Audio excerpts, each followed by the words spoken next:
Hi,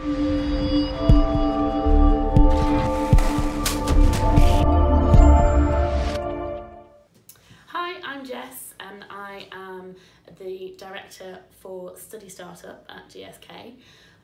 I've been working in clinical research for about 10 years now in a variety of jobs at Novartis and Roche, globally in early phase studies and locally for the UK as a clinical research study leader, study manager, local study manager, and then moved into functional management before I moved to GSK last year.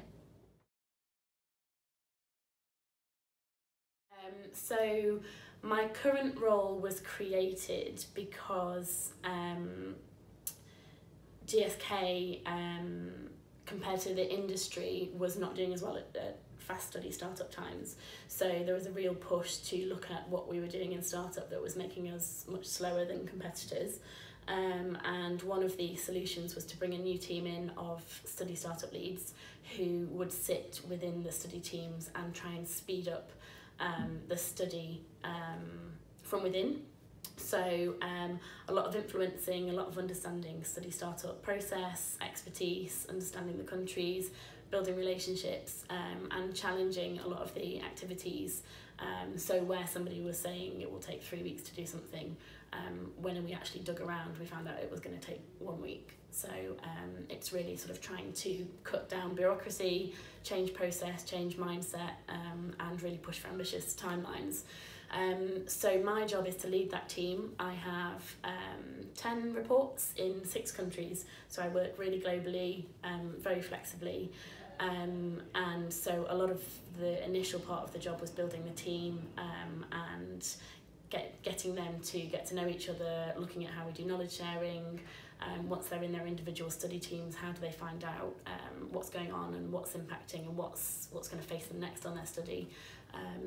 And so once we got that good sort of team working, I spent a lot of time then looking at a leadership level about where we need to influence. So for example, for regulatory timelines or for drug supply, making sure that that's available on time. So I spend a lot of time in meetings looking at our process, looking at our starting new initiatives to look at, can we challenge things, can we do things differently, what systems do we need to do so that we have good oversight of what's going on, or what technology could we use to try and help things. So my job at the moment is very much probably 50% of managing my team, and I love line management and managing people, helping them work through their problems and coaching and mentoring. And the other sort of 50% is really spending a lot of time with other leaders, looking at how we can influence things to try and speed things up with technology or with process or with systems, or sort of tackling things head on where we're seeing, you know, certain functions are very much set in their ways. How can we try and help them to move things on as well? So if you were to shadow me, I would be probably about 1 or 2 days a week at home, because I have some reports who live in Australia and some who live in the US, so I sometimes have an early start or a late finish to make sure I get to speak to them, and otherwise moving between the different offices for face-to-face meetings. I do a lot of workshops, either running them or participating in them. I try to not spend too much time on my emails, but my inbox is jammed, so I spend a lot of time managing things on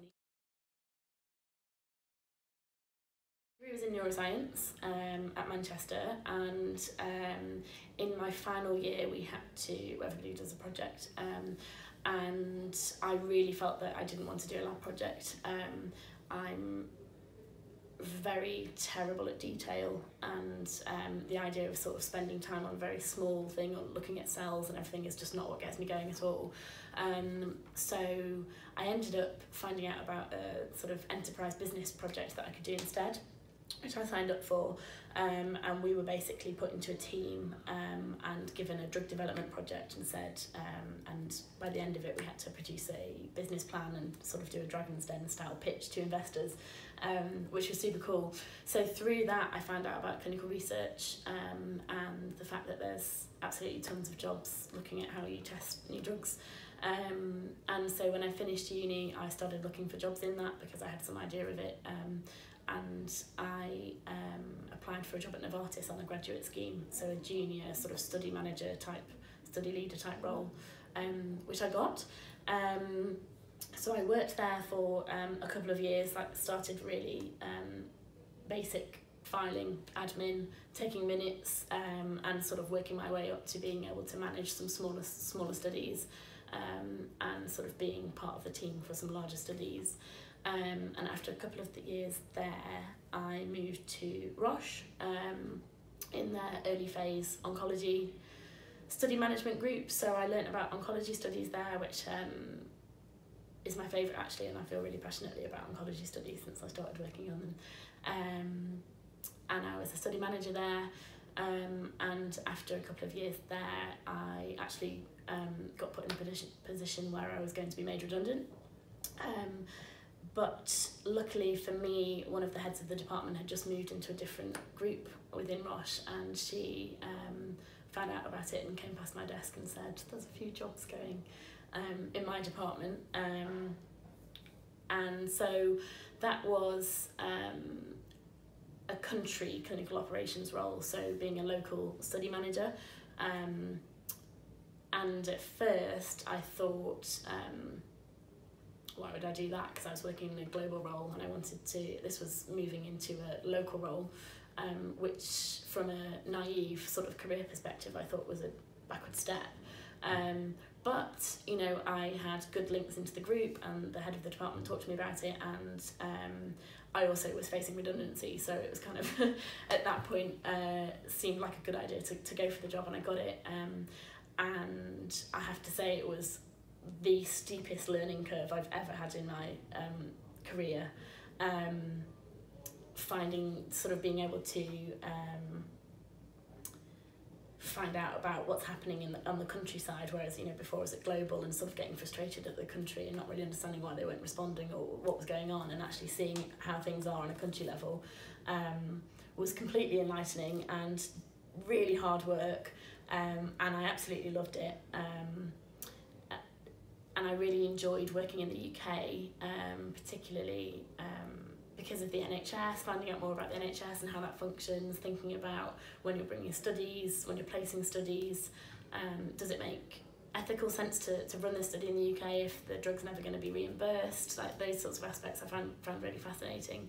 And there I got the opportunity to line manage, so I started managing some of the study startup specialists for the UK group, and from that point I then was able to sort of manage the whole study startup team there, which was great experience, and I got to be able to have a lot of conversations with the MHRA and the HRA and ethics groups, because, you know, they look to pharma for how they can improve their processes, and we were working with other pharmaceutical companies as well to sort of look at the clinical trial landscape in the UK, which I loved.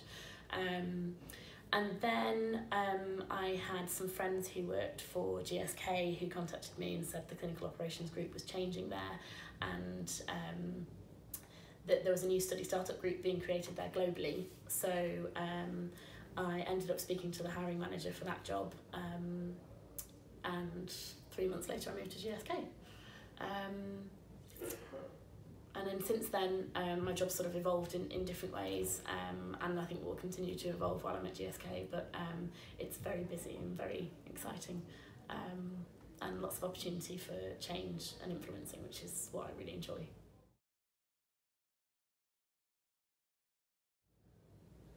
There's so much influencing that needs to go on a daily basis, and actually there's various different personality tests that you do in different companies, but the one at GSK is Strengths Finder. And when I joined, I did the Strengths Finder assessment, and my top strength I found out was woo, which I was actually really offended at, because I thought it meant I was really woo-woo. And I was like, what's this? And my manager got sent the report at the same time, and he was like, oh great, we don't have any woos in the group, like I'm really delighted. And I was like, I'm not, what is it? But actually woo is an acronym for winning others over. And so that was really helpful actually. Sometimes when you do a personality test, it really makes you think, oh yeah, you're right, like I didn't really realise that about myself, but I'm naturally a good influencer, and so a lot of my time is spent at work thinking about how, you know, we need to change something, like this metric has to change, or this group has to change their ways of working. How do you put yourself in their shoes, think about what will influence them, you know, what do they want to hear, and how do you sort of get round it like that, so that they're suddenly like, this is a great idea, you know, or getting people to think that that's their own idea is my speciality. Just different groups, and there's a lot to be said for having data. So I spend a lot of time looking at data, specifically, especially looking externally at data. So, you know, really saying, we know that Merck is doing this better, or Novartis is doing this better, or J&J are doing this better, why can't we do it better? Because a lot of the time when you're looking to change things, people say, well, this is the way that we've always done it. And that might be true, but also other companies are doing it better. I was recently involved in a project where we had a consultancy come in, and they basically had a review of all of our systems and processes, and then they compared us to Uber, Apple, Facebook, and they basically said, why do you think clinical research is so different? It's like, why are your systems rubbish? Why do they look rubbish? Like, why aren't you thinking about the users? If, you know, Uber and Google can push the boat, you know, on because clinical research is so highly regulated, people sort of sit behind that and are very risk averse because of the regulations, but there's plenty of other companies that are highly regulated, that are really, you know, the airline industry or whatever, that are really sort of pushing the boat and trying to do things differently. I was thinking about that the other day because I was on a plane, and the safety video was absolutely hilarious. And, you know, we have really boring informed consent forms. It just makes no sense, because we sort of say, well, this is what we have to do. But actually, you could really play with that and make it interactive and make it really cool and interesting. I remember my first salary was 23,000. And obviously has moved up from there. I've got a bit of advice about salaries would be, you need to look at the whole package for salaries. So everybody's very sort of obsessed about base salary, but actually when you take into consideration, you know, car allowance or pension, etc., you know, or if you're a contractor, thinking about, you know, the value of holiday allowance, etc. I've had that feedback quite a lot when I've sort of broached salary conversations, that it's, the company sees it as the whole package rather than just the base salary. And my other piece of advice would be, honestly, the main way to have a salary jump is to move company. And I think salary ranges from what I've seen are generally quite small, a lot smaller than you think. And for the various different clinical operations roles, you know, you think somebody more senior to me is going to be earning, you know, 30, 40, 50 grand more. That's not the case. And the difference is often in the package. So the bonus expectations, or you start getting shares, etc. But I think there's this misconception that, you know, I'm on 30, 40 and all of management are on 100k. It's not true. From what I've seen so far. So salary expectations, I mean, I would say in sort of study management type roles, probably you're looking 40 to 60k. And then as you go through, I guess, more sort of leadership management positions, 60 to 80 into 100 and beyond. But, you know, those where you know, jump a grade or whatever, and you think, right, yeah, 20 grand, that's not going to happen often, as disappointing as that is. But I have had the biggest salary jumps when I've moved from company to company, because you are in a better sort of negotiating position, and you can prove your worth and negotiate on that.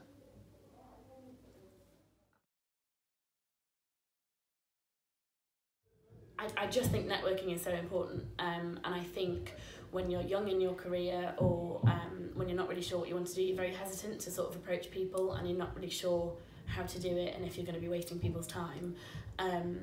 You're not, because everybody's been there and everybody needs that. And I've seen so many examples where jobs have been created or modified or, you know, made available because of people knowing people.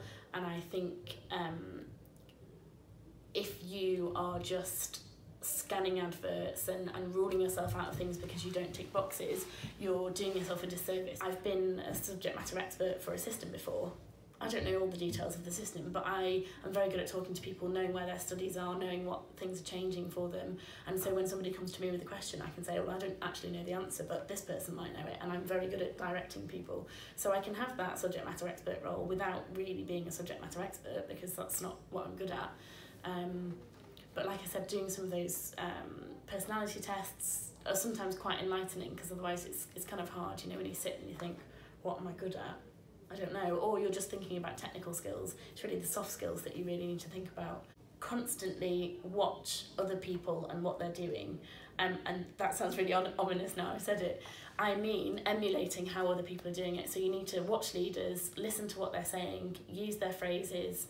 I sit in meetings and sometimes I tune myself out from the content if I'm not really needed, but I look at how people are interacting and what phrases they're using, and start trying to copy that myself,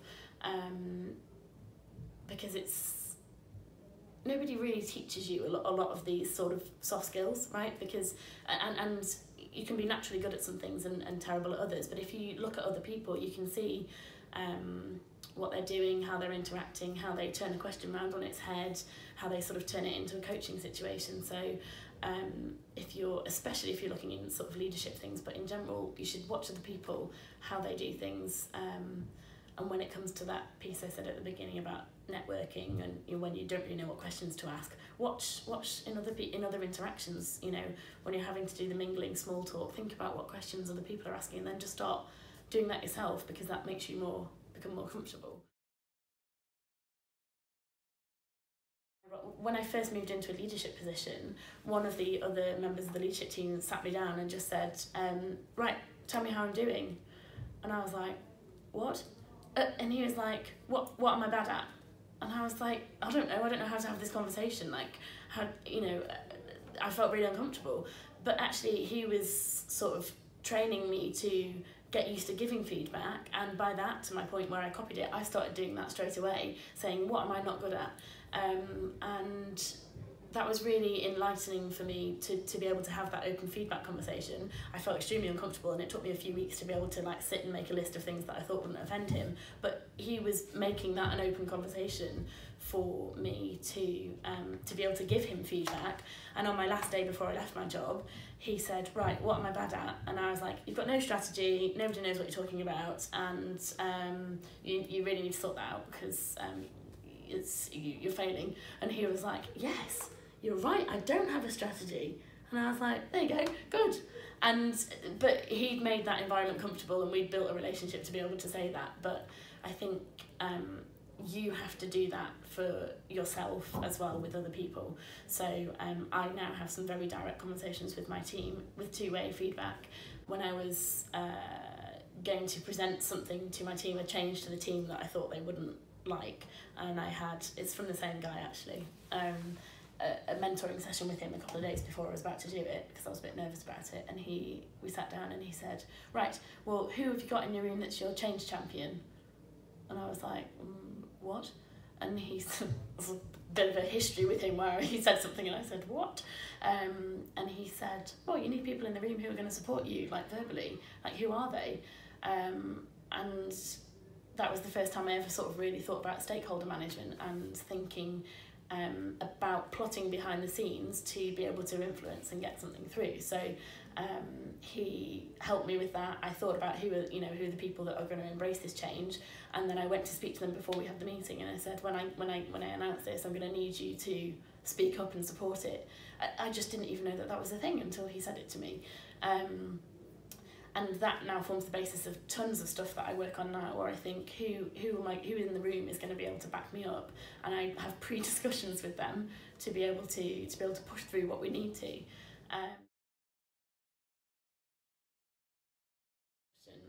I've never had a plan. Sorry. Although I know everybody says you should have one. And I always get asked at interview, like, what's your 5-year plan, what's your 10-year? I've have no idea. And part of that is, I think, for the different moves I've made, I've had to be really open-minded, and I think careers are changing now, and it's becoming a squiggly career where you sort of move around and you don't have this really linear approach. Having said that, I'm really enjoying being in leadership. I really enjoy being in functional management, and I really enjoy that sort of influencing change, as you can probably tell from everything I've said. So continuing along the same lines, you know, maybe moving into my boss's job, you know, being sort of some kind of head of clinical operations, or going completely left field, I don't know. I'm excited to do my coaching qualification and sort of see whether that's something I want to pick up more professionally, but at the moment my vision is to sort of keep it on the side and just help some people along the way with that. I've never yet been bored in a job because things have moved on, and I think things naturally sort of shift, so you've just got to be ready for the next challenge and see what happens. There's constant restructuring, there's constant new priorities.